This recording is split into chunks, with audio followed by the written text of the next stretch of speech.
Hello and welcome to the channel. Today we'll be reviewing tips for replacing the transmission fluid on the Honda CR-V CVT transmission. This is a two-wheel drive, front-wheel drive, 2016 with a 2.4 liter iVTEC engine.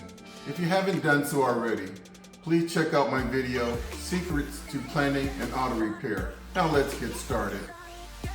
Okay, what are some of the common symptoms of old and dirty transmission fluid?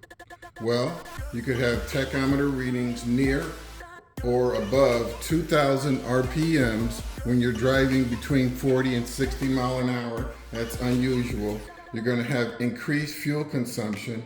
And also, for this particular vehicle, which has eco mode, you're going to see that the eco mode is disengaging during normal acceleration. So instead of staying in eco mode for a longer period of time, it's going to be very short intervals. So that's one reason to check your transmission fluid. Okay, so let's quickly go over our supply list.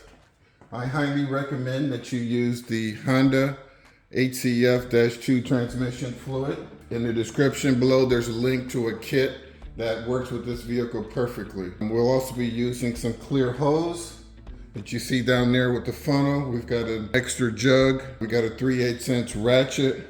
And we're also going to be using a cheater bar. And of course, we have our standard PPE.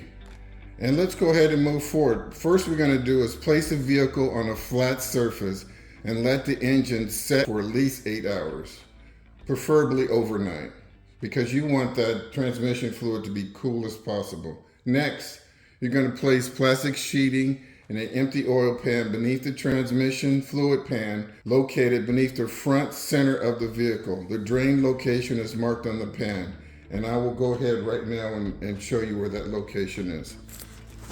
Okay, moving down directly from the license plate frame.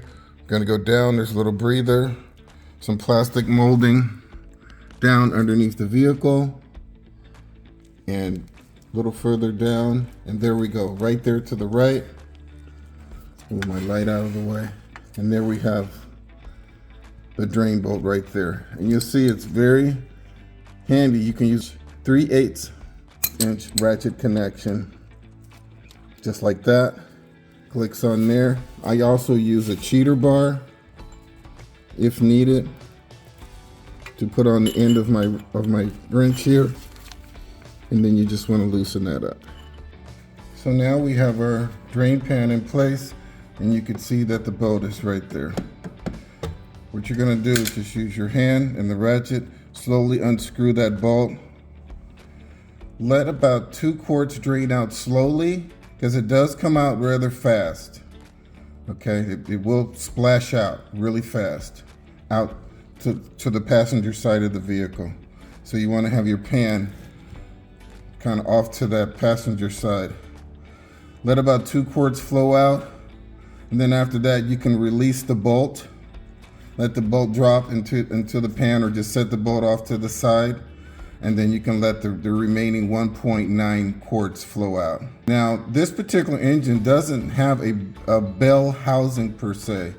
So this is a full drain besides what might be caught up in the filter. My understanding, Honda does not recommend that you change the filter, and I believe it's what they call a mesh filter. In the manual, it doesn't say change the filter, it just says drain and replace fluid. So this is all you have to do. So while we're waiting for the fluid to drain, we're moving to the front of the vehicle, and I'm going to show you where the fill port is. So I'm going right down and into the front, and you see that fill port down there that says HCF-2. Try to zoom in for you. There it is right there. That's the fill port for the transmission fluid. And it's just like it's a cork. See how quickly I just pulled that out? This is what it looks like. It's kind of just like a wine cork. I'm going to set that right there. Okay, pretty straightforward. Now be careful at this point, because you definitely don't want to drop anything down into that hole. So now I'm back down here near the transmission drain plug.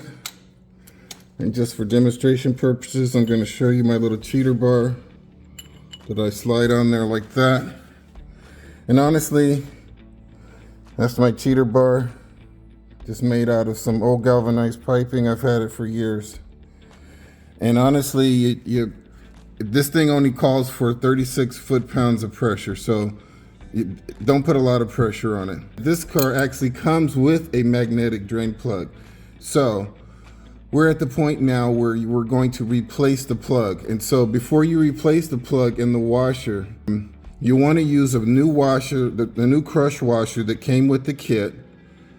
And then you also want to wipe off the tip of the drain plug, because the tip of the drain plug is magnetic and it has all kinds of metal shavings, flakes. So you want to wipe that off and make sure it's perfectly clean before you put it back in. We've got our drain plug in, and so the next thing we're going to do is we're going to route our clear hose down and into the fill port. And so see if I can get a good shot of that. You guys see that? How I just routed it right down in there? See, it's just sitting in there. Okay, and it's probably about an inch in there, see? You want it in there, there you go. And then you're gonna route the hose out here so that the funnel is sitting nice and flush and it's supported. And I like to use a towel to support my funnel. That way it doesn't tip over. The next thing I'm going to do is slowly pour 3.9 quarts of this HCF fluid. And while I'm pouring, so I'm poured, that funnel's gonna fill up partially, and you set this off to the side, and then you come down here and you watch it go in. And you don't add any more fluid until this hose clears, okay? Once it clears, then you can add more fluid. So it's gonna, probably gonna take 7 or 8 tries to get all the fluid into the funnel, through the hose, and down through the port, okay? Take your time, be careful with this. Especially if you ordered the kit. The kit only comes with 4 quarts. Your system requires 3.9 quarts. So if something in your system breaks down or comes loose and you wind up losing quantity, you're gonna have to, go out and get that. And so that's not good. Okay, now that we've added our 3.9 quarts, you can go ahead and remove your hose. Careful, it's gonna have a little fluid inside the hose. You're gonna take your plug, you're gonna attach it, it just pushes in just like a cork, and make sure it's all the way in, nice and snug. We're just gonna start the engine and let it run for 2 or 3 minutes, cycling through the gears. And then I would take it on a test drive for about 1 mile, and I would never exceed about 20 to 35 miles an hour. And after that, then I think you can run it up to full speed. But for that first mile, let this fluid sink in, let it get into all the gears and parts. And actually there's no gears, just a CVT. But let it get into all of the working parts before you actually get it out on the freeway up to highway speed. Okay, with that, this about wraps up our review of the transmission fluid change on a 2016 CR-V with a 2.4 liter engine. I hope you guys found my tips to be helpful. As always, drive defensively, and we'll see you later.